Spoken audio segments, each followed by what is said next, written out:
علم الإنسان ما لم يعلم والصلاة والسلام على من بعثه معلما للدين القيم بالوجه الأقوم وعلى آله وأصحابه الذين هم كالنجوم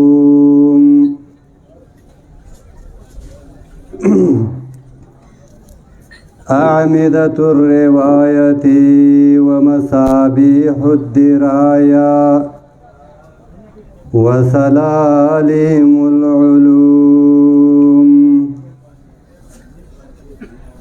أما بعد فأعوذ بالله من الشيطان الرجيم بسم الله الرحمن الرحيم قل هل يستوي الذين يعلمون والذين لا يعلمون وقال تبارك وتعالى فتعالى الله الملك الحق ولا تعجل بالقرآن من قبل أن يقضى إليك وحيه وقل ربي زدني علما وقال الله تبارك وتعالى إنا نحن نزلنا الذكر وإنا له لحافظون وقال رسول الله صلى الله عليه وسلم إن العلماء ورثة الأنبياء وإن الأنبياء لم يورثوا دينارا ولا درهما ولكن ورثوا العلم فمن أخذه أخذ بحظ وافر. عزیزانو دوستانو،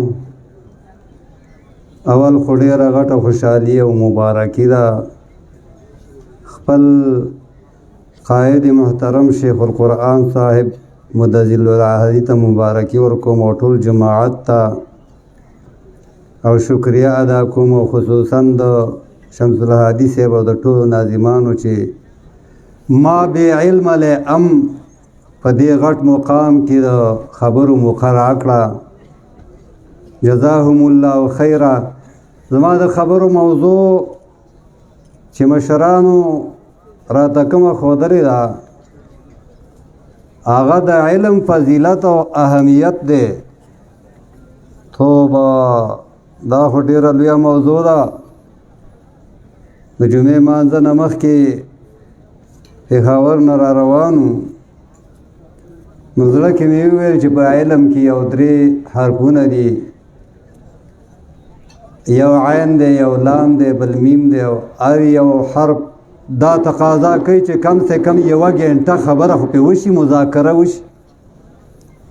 دا نه چې په 3 ګنټې کې به د علم متعلق خبرې ټولې پوره شي، هغه چېرته پوره کېږي.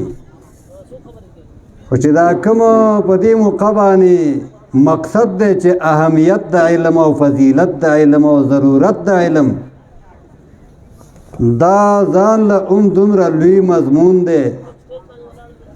زمانه مخکې مولانا عبدالرحیم صاحب ډېر زبردست بیان شروع کو، خو موږ د ضرورتونو د وجې نه د شیخ عبدالجبار صاحب مدظله العالی کمرې ته او کتابخانې ته لاړو نو ټول مې وانه اورېده، خو دومره مې واورېده چې هغوی وویل چې دا ډېره لویه موضوع ده. هره موضوع یقینا ډېره لویه موضوع ده. د علم متعلق به دومره خبره وکړمه،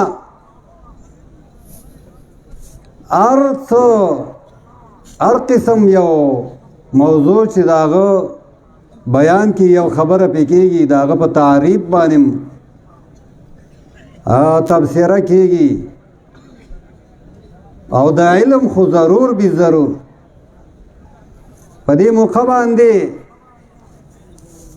په احادیثو کې چې کتاب العلم راځي په بخاری شریف کې مشکات شریف کې مسلم کې په نورو کتابونو کې د ټولو نه مخکې د علم په تعریف باندې خبره کوي د بخاری شریف معتبر شروح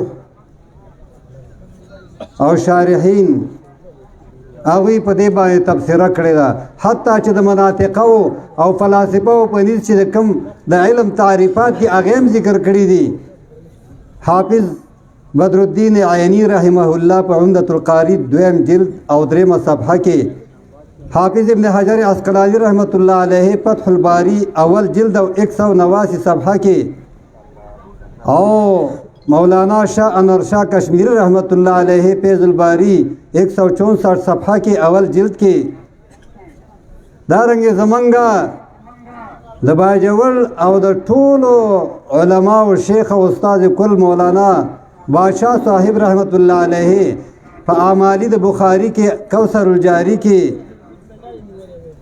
فدویم جلد کے په 163 صفحہ کے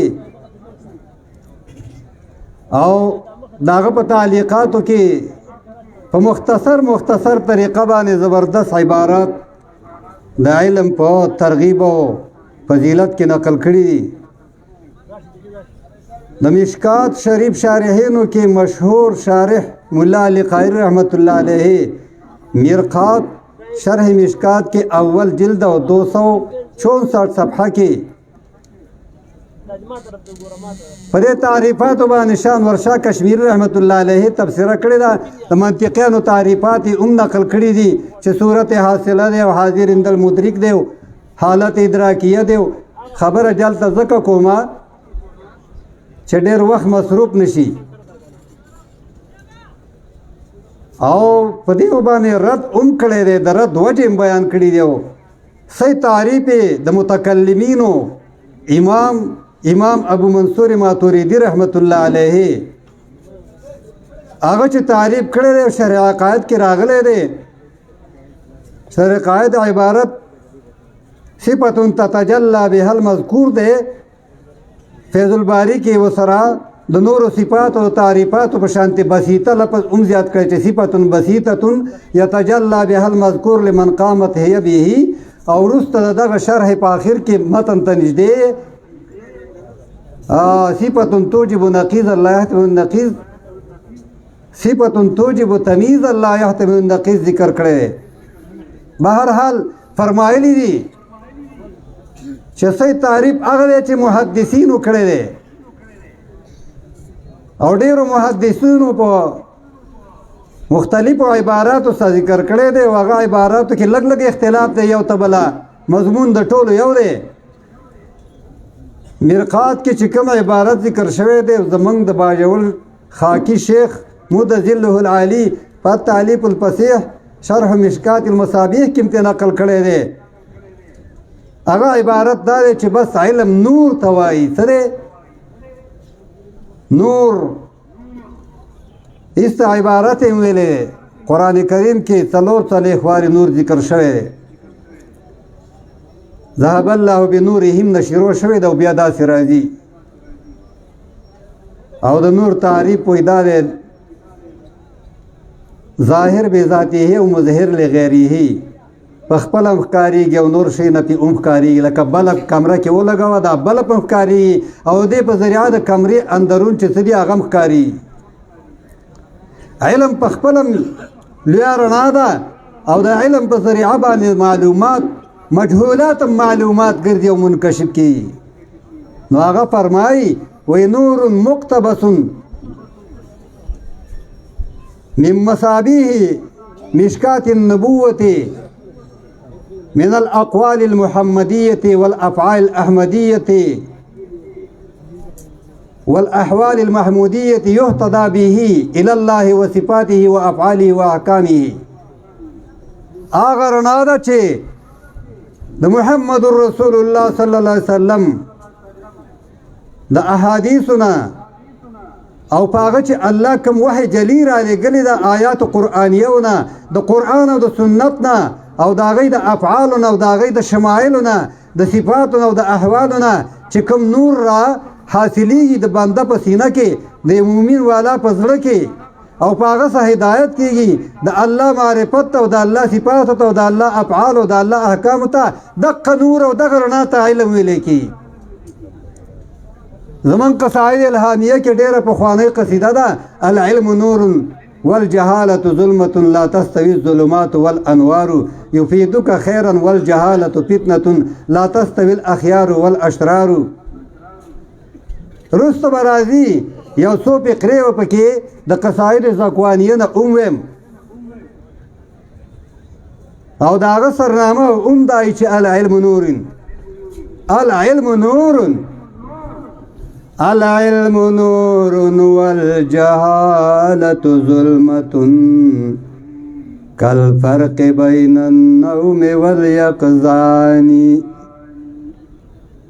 نو علم رڼا ده د علم فضائل او د علم مدائح او د علم اهمیت او ضرورت توبه توبه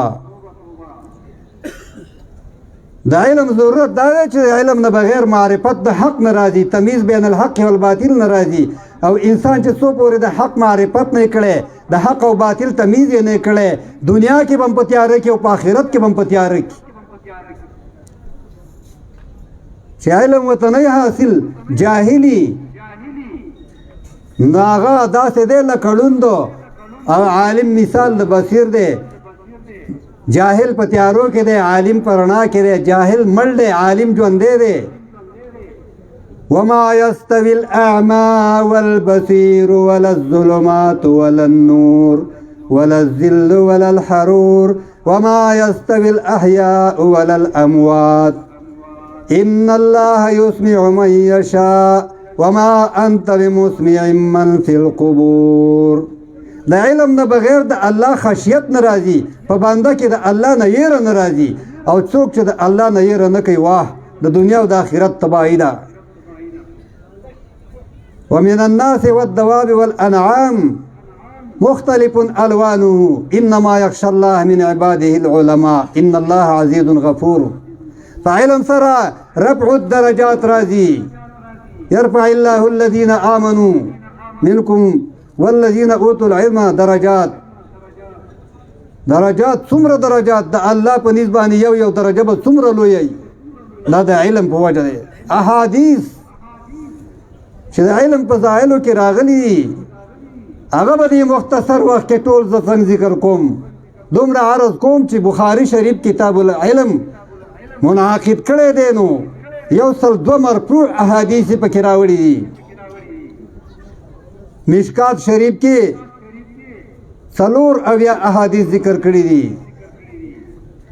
د احادیثو لوی کتابونه الا ماشاءالله اکثر کتابونه په کتاب العلم مشتمل دي.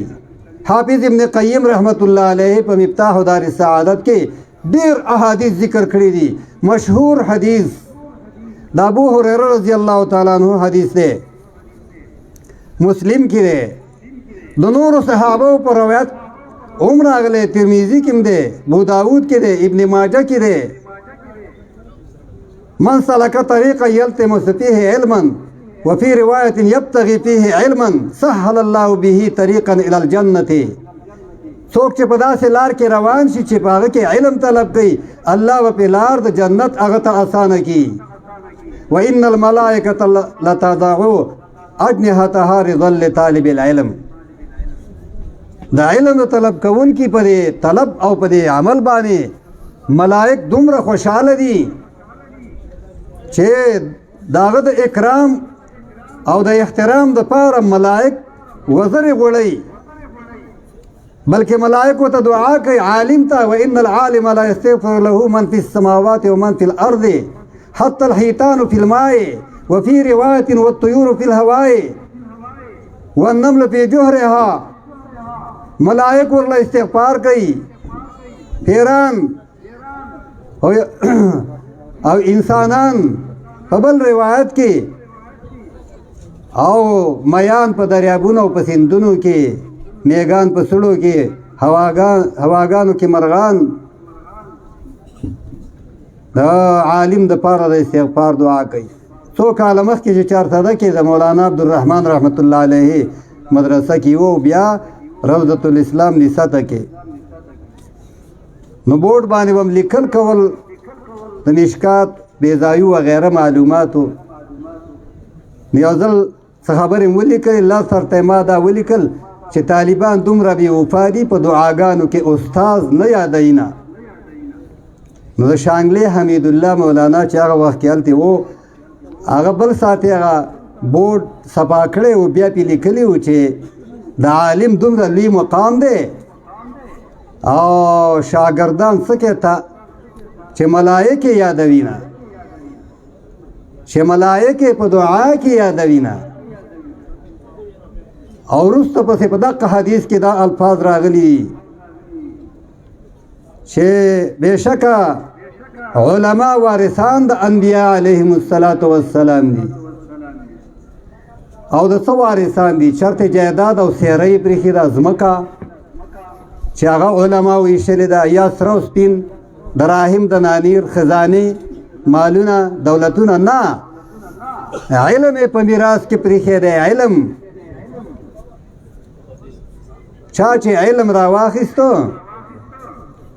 نو هغه ډېره لویه برخه حاصله کړله.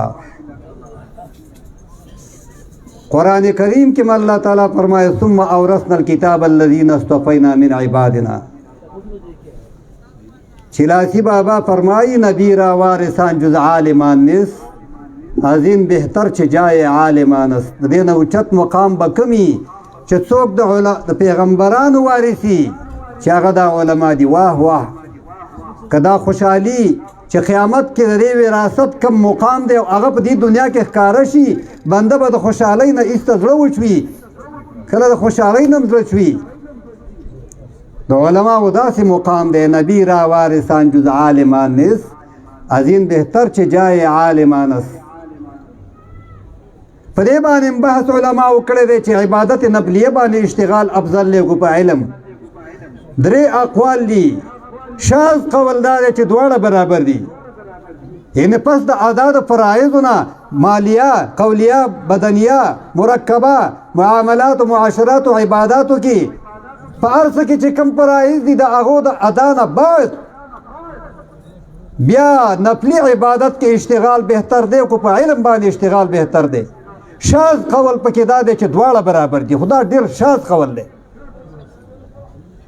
دو قولین داسې دي چې تفاوت پکې دی، خو هغه د امام مالک رحمت الله علیه او د امام ابو حنیفه رحمه الله، د امام شافعي رحمت الله علیه په یو قول کې چې بعض شارحینو د بخاري ذکر کړی دی. د دې حضراتو قول دا دی چې علم باندې اشتغال د نفلي عبادت نه ډېر اولاد او اعلی دی. د امام شافعي رحمت الله علیه یو قول او د امام احمد بن حنبل رحمت الله علیه یو قول دا دی چې نفلي عبادت باندې اشتغال اولاد دی.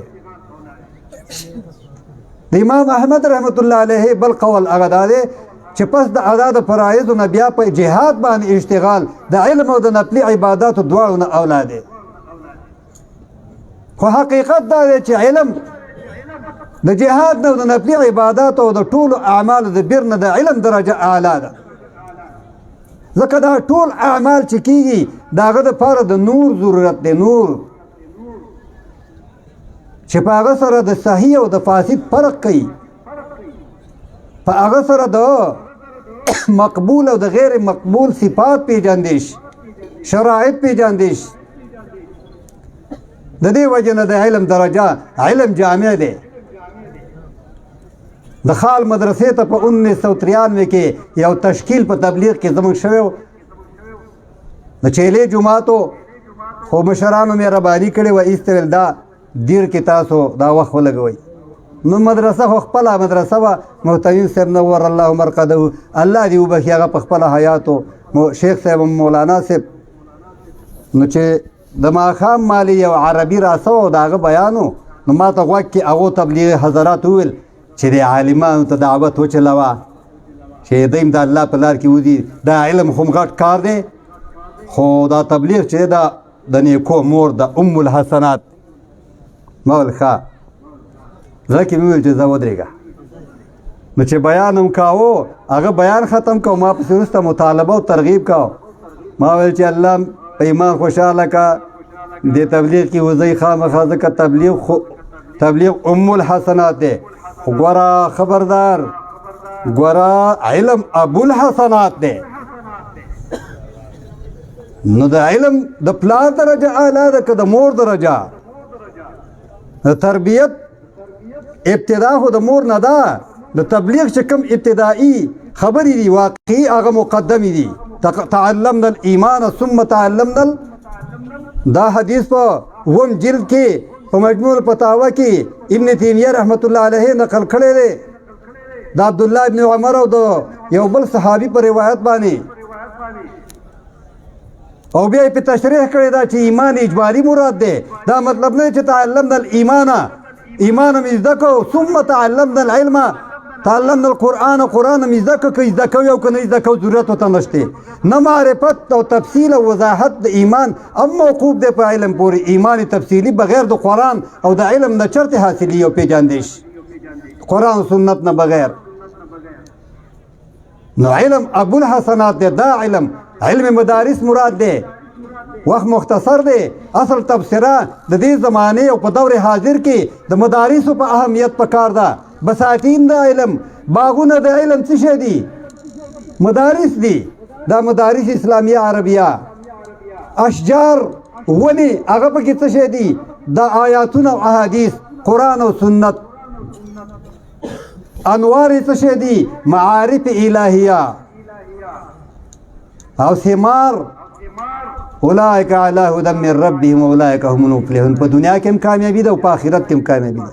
د الله رضا ده، د الله ملاقات ده. امام بخاری رحمت الله علیه چې وفات شو، وفات کېدو نه مخکې ته دومره خوله لاړه او بیا د مرګ نه وروسته هم ته خوله بیادله. تبصره پې علما کوي چې په علم باندې په دنیا کې ځان ستړی کړی و، نو ډېره خوله ترې لاړه. الله پاک خلکو ته وښودله چې دې په علم باندې په دنیا کې ځان ستړی کړی، اوس به په قبر کې دمه شي. وایي چا خوب لیدلی په دقه موقع باندې رسول الله صلی الله علیه وسلم ولاړ دی، صحابه کرام ورسره دي، او دا خوب لیدونکی ورته وایي چې ما سلام وکړ، عرض مې وکړ چې یا رسول الله د څه دپاره ولاړې وی؟ ویل چې د محمد ابن اسماعیل بخاري انتظار ته ولاړ وي. ویل چې زه وطن ته راغلم په دقه شپه امام بخاري رحمت الله علیه وفات شوی. چې لاسي بابا عجیبه عجیبه اشارات کوي په هر قسم نظم کې، پښتو، پارسي، اردو، عربي، خپله ژبه. په یو قصیده کې وایي دې د قبر استقبال ته چې علماو ته د اهل علمو ته په قبر کې هغه ملائکه او د جنت حورې په استقبال کې ولاړي، هغه ورته وایي چې سبا له دې طرف ته یاره رورو په شان د نور د اسمان راشه راشه.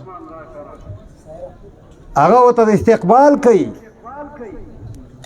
او چې ته رنجیده شې محبوبه مانه زمانه د څومره تاوان نور نه وایم، صرف هغه فقرې پاتې دي چې اوس خو دا زمونږ د بیډاګانو څخه دومره ښه نه ښکارېږي.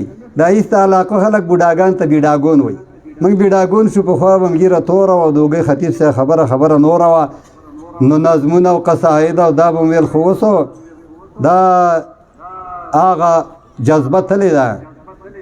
بس خبره دا ده چې د ډېرو درخواستونو په وجه باندې، خو یاره درخواستونه یو اوامر دي یو درخواستونه دي. فرمایش به ورته وایم. فرمایش دا دی چې بس نثر ووایه، نظم ووایه. بل طرف ته درخواست دا دی چې څه خو نظم ووایه. د دې موضوع متعلق به یو څو ابیات پیش کړم، بیا د شیخینو په باره کې یو څو د تعظیم او تکریم او د مدح او د عقیدت یو څو ابیات به ویم. شیخ ابو الشیخ رحمت الله علیه او شیخ ابن الشیخ رحمت الله علیه رحمهم الله، د دواړو په باره کې به یو څو فقرې ویم، بیا به خبره بس کوم. خبره هغه ده چې علم څه دی؟ نور دی. نور. العلم نور والجهالة ظلمة کالفرق بین النوم والیقظان. دا تشبیحات دي د علم. یو دا دی چې علم رڼا دی، جهالت تیاره دی. بل دا چې علم والا ایخ دی او بې علم اوده دی. بل او قل بأن العلم خیر كله یا دسی ہوایا چې علم سراسر خیر دی او جهل سراسر هغه شر دی او قل بأن العلم خیر كله والجهل شر ذانک الضدانی ذانی چرته ظالم نه وای ذانک الضدانی دا دواړه ضدین دي چې یو شر دی نو بل څه دی خیر چې یو خیر دی بل شر دی بل او قل بأن الجهل موت الجاهل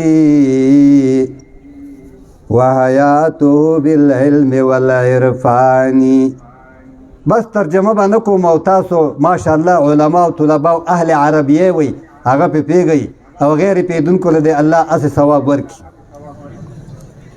امين ذکر ون کې څوک اردو باندې پیږي او بیان کوي او ثواب کوي والعلم والجهل حرمان وحظ كاسد والعلم فيضان من الرحمن والعلم هاد للطريقة موصل والجهل إذلال من الشيطان والجهل معمل للقلوب محير والعلم تبصير من المنان والعلم غيث منبت لهداية والجهل قحط مهلك الظمآن والجهل مهرمة المعارف والهدى والعلم فيه معارف القرآن من كان في الجهل المركب غافلا يلقى غدا في طبقة النيران جهل مركب پیجنی جهل بحق ثم جهل مثله بالجهل فعلم ذلك الجهلان یو جهل له په نفس الامر باندې یو جهل له په جهل باندې ذلك الجهلان دا دو جهلونه دي يقعون فيش بعض الرجال موسمون بأنهم علماء بالأخبار والفرقان افسوس دا دی چې اهل علم او علماء ته ویل کېږي او شرک او بدعت ته دعوت ورکوي او په خپل هم پکې مبتلا وي بعض الرجال موسمون بأنهم علماء بالأخبار والفرقان يقعون في شرك وظنوا أنهم ثبتوا على التوحيد والإيمان پوهېږئ که هسې هم ډوډۍ خلاصه والعلم يجدي شرح صدر العالم والجهل يلقي المرء في الطغيان بس صرف دومره وایم چې هغه شیخین شیخ القرآن رحمت الله علیه او شیخ ابن الشیخ مدظ الله العالی دا هغو په باره کې یو څو صرف هغه فقرې عرض کومه الله رب العزت دې زمونږ او ستاسو په زړه کې او په عقیده کې د شیخانو محبت او د هغو عقیدت راسخ کړي ولولا علم قرآن وسنه ساده ساده به وي ولولا علم قرآن وسنه څه معنا ده که علم د قرآن او د سنت نه وي لجاء على المطهرة انعدام په شریعت مطهره باندې شوال راغلی اجاد بدرسه علماء حق محمد طاهر لهم امام يجاهد في سبيل الله ليس بذاك الجهد دام له القيام هو الأسد الشجاع هو الكمي جليد همه الجهد السنام يقول الحق جهرا لا يخاف قوي ليس يمنعه الملام وخلق طيبا طيب الخصال وسادات فنعم الوارثون بلا قافية دا أريد فتى أتى ولدا كريما زكيا تليدا للكرام المحسنين زكيا طيبا فتنا بليغا حنيف السر سر الطاهرين إمام قائد تبدو عليه صفات القائدين الأقدمين يعلمنا كتاب الله شيخ يربينا أمير المؤمنين فطاب لأجل ذكره مديحي